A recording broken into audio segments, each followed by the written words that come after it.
পৃথিবীর মধ্যে 6টি শ্রেষ্ঠ দোয়া, এই দোয়াগুলোর আমল যদি কোনো বান্দা বান্দি করতে পারে তাহলে পৃথিবীতে যতগুলো দোয়া আছে তার ভিতরে এই দোয়াগুলোই সর্বশ্রেষ্ঠ দোয়া বলেছেন নবী করিম সাল্লাল্লাহু আলাইহি ওয়াসাল্লাম।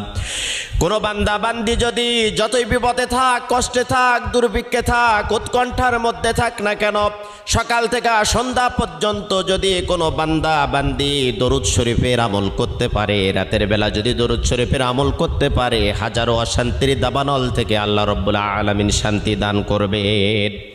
1 নম্বরে দরুদ শরীফের আমল করবেন। 2 নম্বরে ইস্তেগফার। আপনার মুখটা এমন হয়ে যাবে আল্লাহ রাব্বুল আলামিনের কাছে দোয়া করার সাথে সাথে আপনার দোয়াটা কবুল হয়ে যাবে। সব সময়ের জন্য পড়বেন আস্তাগফিরুল্লাহাল্লাযী লা ইলাহা ইল্লা হুয়াল হাইয়ুল কাইয়্যুম ওয়া আতুবু ইলাইহি। যদি না পারেন তাহলে পড়তে থাকবেন শুধু আস্তাগফিরুল্লাহ।